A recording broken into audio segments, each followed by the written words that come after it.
Hello everyone. तो दोस्तों आज की इस वीडियो में हम बात करेंगे डायलिसिस टेक्नीशियन की पोस्ट के बारे में। तो दोस्तों ये जो डायलिसिस टेक्नीशियन की पोस्ट है ना, ये हर साल आरआरबी एनटीपीसी की ओर से रिलीज़ की जाएगी। ओके, ये कब रिलीज़ की जाएंगी, कौन से महीने में रिलीज़ की जाएंगी, तो ये अभी आगे चलकर हम देखेंगे। सबसे पहले दोस्तों यहाँ पर ये देख लेते हैं कि डायलिसिस क्या होता है। ठीक है, डायलिसिस क्या होता है दोस्तों, कि जैसे हमारी किडनी है, ठीक है, हमारी किडनी है दोस्तों, और अगर ये काम करना बंद कर देती है किसी कारण से, मतलब डैमेज हो जाती है। वैसे तो किसी की डैमेज ना हो, हम ऐसी कामना करते हैं, ऐसी प्रार्थना है कि किसी की भी ये डैमेज ना हो, लेकिन फिर भी यहाँ पे जब ये डैमेज हो जाती है, काम करना बंद कर देती है हमारी किडनी, तो क्या होता है कि हम लोगों को यहाँ पे डायलिसिस का यहाँ पर ऑप्शन होता है। मतलब हम डायलिसिस कराते हैं। डायलिसिस मतलब कि अंदर का जो मतलब खून होता है ना, खराब जो ब्लड होता है, उसको मशीन की हेल्प से, मशीन की मदद से क्या करते हैं, हम बाहर निकालते हैं उसको। ठीक है, तो उसको बोलते हैं डायलिसिस। और वहाँ पे जो मशीन्स वगैरह होती हैं जिनको ऑपरेट करने के लिए वहाँ पे बैठे होते हैं, मतलब जो भी वहाँ पे चाहे फीमेल हो चाहे मेल हो, जो भी इस काम को जानता होगा, मशीन को ऑपरेट करना जानता होगा, तो वो होता है टेक्नीशियन, है ना, उसको जानने वाला। तो इस तरीके से यहाँ पर ये पोस्ट हो जाती है डायलिसिस टेक्नीशियन। ठीक है, जहाँ पर भी ये कराया जाता है, मतलब डायलिसिस वगैरह कराया जाता है, वहाँ पर जिसको भी ये प्रॉब्लम होती है, मतलब किडनी जिसकी भी डैमेज वगैरह होती है, तो उसको वहाँ पे टाइम दिया जाता है। जैसे कोई हफ्ते में वहाँ पे डायलिसिस का टाइम होता है, किसी को महीने में वहाँ पे डायलिसिस की जो टाइमिंग है वो होती है। तो उस दिन वहाँ पर जो भी टाइमिंग वगैरह दी जाती है इनकी ओर से, तो वहाँ पे जो है ना जाना पड़ता है। और वहाँ पे काफ़ी ज़्यादा अंदर सफाई होती है, जैसे मैंने खुद से भी देखा है, काफ़ी सफाई वहाँ पे होती है। और ओनली जो जिसको डायलिसिस कराना होता है वो ही वहाँ पे मतलब अंदर लिया जाता है। बाकी जो भी उनके साथ में होता है, पेशेंट के साथ जो भी लोग होते हैं, वो बाहर वेट कर रहे होते हैं। चाहे फिर वहाँ पे घंटा लग सकता है, 1.5 घंटा लग सकता है, या आधा घंटा लग सकता है, जितना भी वो टाइम लगता है उसको मतलब जो अंदर का जो गंदा खून है उसको निकालने के लिए जितना भी टाइम लगेगा। ठीक है, मशीन के हेल्प से ये सारी चीज़ें होती है। तो तब तक के लिए बाहर जो है वेट करना होता है, अंदर नहीं देते हैं वहाँ पे जाने। वहाँ पर ओनली पेशेंट्स ही होते हैं जिनका डायलिसिस होता है। ठीक है दोस्तों, तो अच्छी पोस्ट है मेरे हिसाब से, दोनों यहाँ पे कर सकते हैं। इस पोस्ट को दोनों के लिए अच्छी है। वहाँ पे मेल भी होते हैं, फीमेल भी स्टाफ भी होता है, और अच्छी केयर की जाती है वहाँ पर। जो भी डायलिसिस का मतलब जिसका भी डायलिसिस होता है उसको बड़ी जो केयर है वो वहाँ पे की जाती है। तो अच्छी पोस्ट है। ठीक है, तो यहाँ पे हम देखेंगे कि इस पोस्ट के लिए दोस्तों क्वालिफ़िकेशन क्या देखी जाती है। फिर यहाँ पे एज देखेंगे कि एज यहाँ पर कितनी यहाँ पे देखी जाती है। मेडिकल भी होता है इस पोस्ट के लिए, तो मेडिकल देखेंगे कि मेडिकल आपका कितना होना चाहिए। इसके अलावा दोस्तों ये जो डायलिसिस टेक्नीशियन की पोस्ट है, तो इसके लिए यहाँ पे फॉर्म की फ़ीस भी होती है, तो वो भी हम यहाँ पे देखेंगे कितनी फ़ीस आपको फॉर्म की देनी है। फिर एग्ज़ाम का पैटर्न क्या रहेगा, किस तरीके से वहाँ पे क्वेश्चंस जो हैं आपको कहाँ कहाँ से पूछे जाएंगे। सिलेबस वगैरह भी यहाँ पे देखेंगे क्या कुछ आपको तैयार करना है। ठीक है, तो पूरी जानकारी यहाँ पे आपको मिलेगी। और पूरी जानकारी देने के बाद अगर वीडियो थोड़ी सी भी आपको हेल्पफुल लगती है तो आप चैनल को ज़रूर सब्सक्राइब करके रख सकते हैं दोस्तों। बेल आइकन पर आप प्रेस करके रख सकते हैं, ताकि इस तरह की और भी जो वीडियोस हैं, और भी जो इन्फॉर्मेटिव वीडियोस हैं, उनका नोटिफिकेशन आपको मिल सके। ठीक है दोस्तों, तो सबसे पहले हम यहाँ पे क्या देख लेते हैं, क्वालिफिकेशन देख लेते हैं। तो दोस्तों डायलिसिस टेक्नीशियन की पोस्ट के लिए जो यहाँ पे आरआरबी एनटीपीसी की ओर से रिलीज़ की जाएंगी, हर साल रिलीज़ की जाएंगी। अभी हम देखेंगे कि कौन से महीने में ये पोस्टें आपको देखने को मिलेंगी। तो इस पोस्ट के लिए अप्लाई करने के लिए आपने बीएससी किया होना चाहिए, प्लस दोस्तों यहाँ पे डिप्लोमा आपने हीमोडायलिसिस में किया होना चाहिए। समझ में आ रहा है? डायलिसिस टेक्नीशियन की पोस्ट के लिए आपकी क्वालिफिकेशन क्या होनी चाहिए, बीएससी प्लस, यानी प्लस इसके ऊपर, मतलब इसके साथ ही आप समझिए BSc plus diploma in haemodialysis में होना चाहिए। अगर ये नहीं है बीएससी प्लस डिप्लोमा हीमोडायलिसिस में आपने नहीं किया है तो आर में यहाँ पे बताया है कि भाई 2 year satisfactory in house training आपने की होनी चाहिए। देखो यहाँ पे क्या है, बीएससी प्लस, यहाँ पे देखो बीएससी प्लस डिप्लोमा आपका हो हीमोडायलिसिस में, या फिर डिप्लोमा हीमोडायलिसिस में नहीं है तो फिर 2 साल का सेटिस्फैक्टरी इन हाउस ट्रेनिंग आपने की होनी चाहिए, या फिर एक्सपीरियंस आपका होना चाहिए हीमोडायलिसिस काम का इन ए रेपुटेटेड इंस्टीट्यूशन।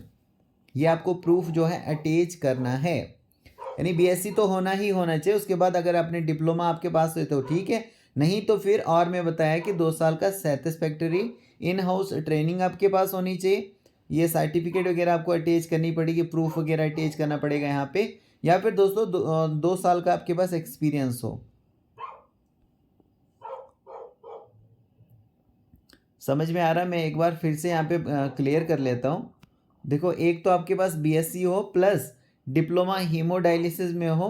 अगर डिप्लोमा हीमोडायलिसिस में आपने नहीं किया है तो फिर 2 साल का इन हाउस ट्रेनिंग आपके पास होनी चाहिए, 2 year satisfactory in house training आपने की होनी चाहिए, या फिर एक्सपीरियंस होना चाहिए हीमोडायलिसिस काम का रेपुटेटेड इंस्टीट्यूशंस का। ठीक है, प्रूफ टू बी अटैच आपको करना है।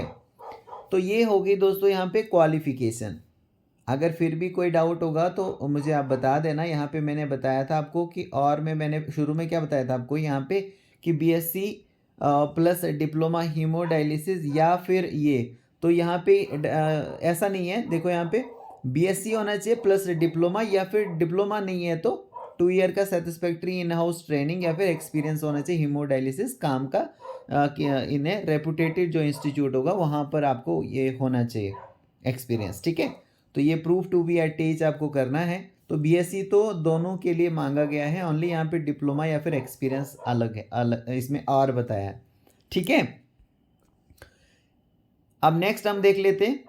तो नेक्स्ट है दोस्तों इस पोस्ट के लिए मेडिकल, और मेडिकल कितना देखा जाता है? मेडिकल इस पोस्ट के लिए देखा जाता है B1 का। दोस्तों मैं होप करता हूँ कि आपको क्वालिफिकेशन को लेकर आपका कोई डाउट ना हो। अगर डाउट होगा तो कमेंट के ज़रिए आप बता सकते हैं, कोई प्रॉब्लम नहीं है, मैं फिर से बता दूंगा आपको।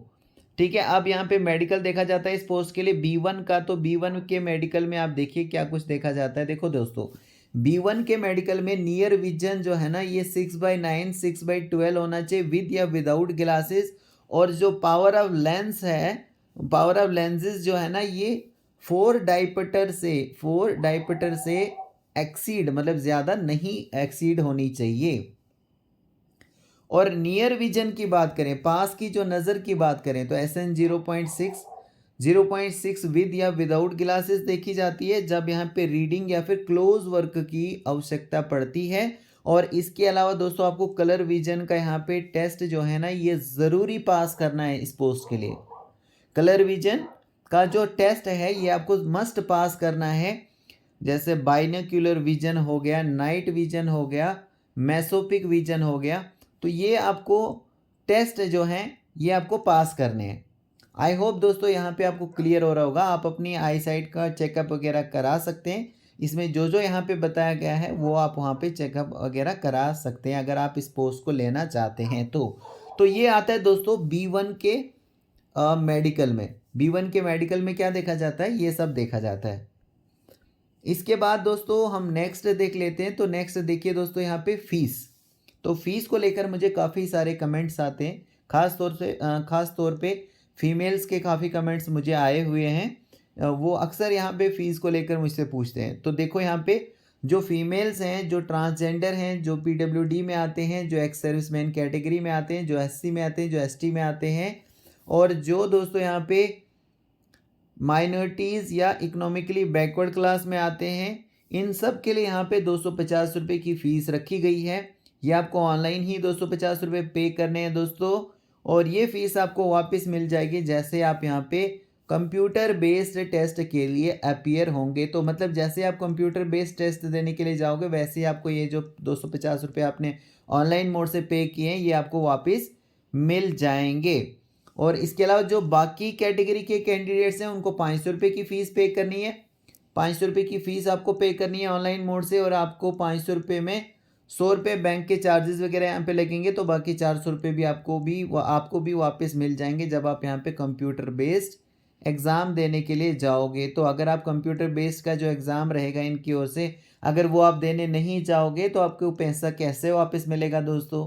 तो फिर पैसा नहीं मिलेगा। लेकिन आप अपीयर हो जाओगे तो आपके पैसे ये वापस आपको मिल जाएंगे। ठीक है? तो जो फ़ीस है वो आपको ऑनलाइन मोड से ही पे करनी है, जैसे इंटरनेट बैंकिंग, डेबिट या क्रेडिट कार्ड से आप पे कर सकते हो। इसके अलावा कोई भी अदर मोड नहीं है दोस्तों यहाँ पे फॉर्म को, मतलब ये जो फ़ीस है इसको पे करने का। ठीक है जी। इसके अलावा दोस्तों यहाँ पे मैंने आपको बताया था कि एग्ज़ाम का पैटर्न कैसा रहेगा। तो देखो दोस्तों, एक सिंगल स्टेज का यहाँ पे सीबीटी आपका लिया जाएगा, मतलब the question paper for single stage CBT. तो आपको यहाँ पे सिंगल स्टेज सीबीटी आपको यहाँ पे होने वाला है, कंप्यूटर बेस्ड आपका एग्ज़ाम लिया जाएगा। और ये जो पेपर है इसमें दोस्तों आपको क्वेश्चंस पूछे जाएंगे ऑब्जेक्टिव मल्टीपल चॉइस के, जिसके 4 ऑप्शन होंगे, 4 में से आपको एक राइट चूज़ करना होता है। और अगर आपने किसी भी क्वेश्चन का गलत आंसर दिया, रॉन्ग आंसर दिया, तो फिर आप यहाँ पे नेगेटिव मार्किंग भी होती है, इस चीज़ का ध्यान रखोगे। 1/3 के जो आपके मार्क्स है वो क्या किए जाएंगे दोस्तों? माइनस किए जाएंगे, यानी आपको पेनल्टी भी यहाँ पे पड़ने वाली है। दोस्तों आपके कंप्यूटर एग्ज़ाम में जो है 100 क्वेश्चन पूछे जाएंगे, 100 मार्क्स के यहाँ पे रहेंगे, और 90 मिनट में ये आपको पेपर करना होता है। और जो पीडब्ल्यूडी वाले कैंडिडेट होंगे, पीडब्ल्यूबीडी, तो पीडब्ल्यूडी कैंडिडेट्स के लिए 120 मिनट्स का यहाँ पे टाइम दिया जाता है पेपर को करने के लिए, मतलब इनको एक्स्ट्रा टाइम दिया जाता है। ठीक है? आप देखिए दोस्तों, यहाँ पे जो आपका पेपर होगा ना, यहाँ पे प्रोफेशनल एबिलिटी से, प्रोफेशनल एबिलिटी मतलब कि जो जैसे डायलिसिस टेक्नीशियन की पोस्ट है ना, तो डायलिसिस के रिगार्डिंग में जो आपकी क्वालिफिकेशन यहाँ पे मांगी है वो वहाँ से आपको क्वेश्चन ज़्यादा पूछे जाएंगे। देखो, प्रोफेशनल एबिलिटी से 70 क्वेश्चन 70 मार्क्स के रहेंगे, मतलब एक क्वेश्चन 1 मार्क्स का रहेगा, तो सबसे ज़्यादा आपके प्रोफेशन से पूछा जाएगा। उसके बाद फिर जनरल अवेयरनेस से 10 क्वेश्चन 10 मार्क्स के, जनरल अर्थमेटिक, जनरल इंटेलिजेंस और रीजनिंग से 10 क्वेश्चन पूछे जाएंगे, 10 मार्क्स के रहेंगे। जनरल साइंस से 10 क्वेश्चन 10 मार्क्स के रहेंगे। इस तरीके से टोटल 100 क्वेश्चन पूछे जाएंगे, 100 मार्क्स के रहेंगे, और इसके लिए नेगेटिव मार्किंग भी यहाँ पे रखी गई है। अब दोस्तों यहाँ पे देखिए, ये सिलेबस होने वाला है जो आपको तैयार करना है। तो यहाँ पे देखिए, जो जहाँ से सबसे ज़्यादा आपको क्वेश्चन पूछे जाएंगे वो प्रोफेशनल एबिलिटी से पूछे जाएंगे, मतलब जो आपका प्रोफेशन है, जो यहाँ पे क्वालिफिकेशन आपसे मांगी है उसमें जो आपने पढ़ा होगा। जैसे यहाँ पे देखिए, एनाटॉमी से क्वेश्चन होंगे, बायोकेमिस्ट्री से क्वेश्चंस पूछे जाएंगे, फार्माकोलॉजी से क्वेश्चन पूछे जाएंगे, फिजियोलॉजी से क्वेश्चन पूछे जाएंगे, इंट्रोडक्शन टू किडनी डिजीज़ के बारे में यहाँ से क्वेश्चन पूछे जाएंगे, principle and practices of dialysis से यहाँ पे क्वेश्चन आपसे पूछे जाएंगे। तो यहाँ से टोटल कितने पूछे जाएंगे? 70 क्वेश्चन 70 मार्क्स के सबसे ज़्यादा पूछे जाएंगे यहाँ से क्वेश्चन। तो ये आप अच्छे से पढ़ के जाइएगा, जो ये वाला पोर्शन है। ठीक है जी, जो मैंने अभी पढ़ के आपको सुनाया, यहाँ से आप खुद से देख भी सकते हो। यहाँ से सबसे ज़्यादा क्वेश्चन पूछे जाएंगे, 70 क्वेश्चन पूछे जाएंगे, तो इस पर आप ज़्यादा ध्यान देना। उसके बाद जो बाकी यहाँ पे पोर्शन रहेगा, जैसे जनरल अर्थमेटिक, जनरल इंटेलिजेंस और रीजनिंग, जनरल अवेयरनेस और जनरल साइंस, तो वो आप यहाँ पे देखिए, यहाँ से भी टोटल 30 मार्क्स का पूछा जाएगा, 30 मार्क्स का पूछा जाएगा, 30 क्वेश्चन यहाँ से भी पूछे जाएंगे। तो इस पर भी आप ध्यान देना, 30 क्वेश्चन 30 मार्क्स का यहाँ से पूछा जाएगा। लेकिन सबसे ज़्यादा कहाँ से पूछा जाएगा? Anatomy, biochemistry, pharmacology, physiology, introduction to kidney disease, principle and practice of dialysis, यहाँ से सबसे ज़्यादा क्वेश्चन आपसे एग्जामिनेशन में देखने को मिल जाएंगे। ठीक है दोस्तों, तो ये आपका सिलेबस यहाँ पर है, आप इसको अच्छे से देख सकते हो। इसके अलावा दोस्तों कुछ और बात कर लेते हैं। तो देखिए दोस्तों, यहाँ पे एज लिमिट की हम बात कर लेते हैं कि इस पोस्ट के लिए यहाँ पे एज जो है वो आपकी क्या देखी जाती है। तो देखिए दोस्तों, मिनिमम जो एज है ना वो 20 साल यहाँ पे आपकी होनी चाहिए इस पोस्ट में, अगर आप अप्लाई करना चाहते हो। तो मैक्सिमम एज जो है 33 साल तक यहाँ पर मैक्सिमम एज रखी गई है, अगर आप अनरिजर्व कैटेगरी में बिलोंग करते हो।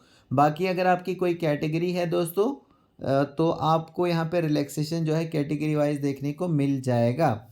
ठीक है, और 2024 की बात करें दोस्तों, तो यहाँ पे कोविड-19 की वजह से काफ़ी टाइम से दोस्तों यहाँ पे रेलवे की ओर से पोस्टें नहीं निकल कर आई थी, तो इसलिए 2024 के लिए यहाँ पे इन्होंने एज लिमिट जो रखा था वो रखा था 20 साल मिनिमम और 36 साल यहाँ पे मैक्सिमम रखा था अनरिजर्व। मतलब 20 साल से लेकर 36 साल तक अगर आप आते थे तो आप यहाँ पे अप्लाई कर सकते थे। ठीक है दोस्तों, अनरिजर्व कैटेगरी में। तो ये यहाँ पे 3 साल एक्स्ट्रा दिए गए थे। लेकिन अगर आप आगे से जैसे 2025 में आप इस पोस्ट के लिए अप्लाई करोगे या 2026 में अप्लाई करोगे, आगे जब भी यहाँ पे नोटिफिकेशन रिलीज़ किया जाएगा तो उसमें 20 साल मिनिमम एज आपसे आपकी देखी जाएगी और 33 साल मैक्सिमम आपकी एज देखी जाएगी अगर आप अनरिजर्व कैटेगरी में बिलोंग करते हो तो। ओके, आई होप दोस्तों यहाँ तक आपको सारी चीज़ें क्लियर हो रही होंगी। अब नेक्स्ट हम देख लेते हैं। तो नेक्स्ट देखिए दोस्तों, ये जो पोस्ट है डायलिसिस टेक्नीशियन की, तो ये कब यहाँ पे रिलीज़ की जाती है, कब यहाँ पर ये पोस्टें आपको देखने को मिलेगी। तो देखो दोस्तों, जुलाई से लेकर सितंबर के महीने में कभी भी आपको डायलिसिस की जो पोस्टें हैं ना, ये आपको देखने को मिल सकती है। जुलाई से लेकर सितंबर में कभी भी इसका नोटिफिकेशन आपको देखने को मिल सकता है। ठीक है, और हर साल आपको ये जो पोस्टें हैं देखने को मिल जाएगी, जिसके लिए ऑल इंडिया लेवल से सभी अप्लाई कर सकते हैं, सभी कैंडिडेट अप्लाई कर सकते हैं, चाहे मेल हो चाहे फीमेल्स हो और चाहे ट्रांसजेंडर हो। हर कोई यहाँ पर अगर एलिजिबिलिटी क्राइटेरिया को फुलफ़िल करता है तो भारत के किसी भी स्टेट या फिर यूटी से आप बिलोंग करते हो, आप यहाँ पे आरआरबी एनटीपीसी की ओर से ये जो पोस्टें निकल कर आती है डायलिसिस टेक्नीशियन की, इसमें आप अप्लाई कर सकते हो। ठीक है, अगर आप एलिजिबिलिटी क्राइटेरिया को फुलफ़िल करते हैं, आपकी एज भी आती है, आप मेडिकल भी फिट है और इसके अलावा आपकी क्वालिफ़िकेशन है दोस्तों, तो आप यहाँ पर अप्लाई कर सकेंगे। ठीक है, तो दोस्तों मैं होप करता हूँ आपको सारी चीज़ें जो हैं ये क्लियर हो चुकी होंगी। फिर भी अगर आपका कोई डाउट रहता है तो आप मुझे कमेंट के ज़रिए बता सकते हैं, या फिर किसी भी पोस्ट के बारे में आप जानकारी चाहते हैं तो वो भी आप मुझे कमेंट के ज़रिए बता सकते हैं। दोस्तों आप सबका बहुत बहुत थैंक यू।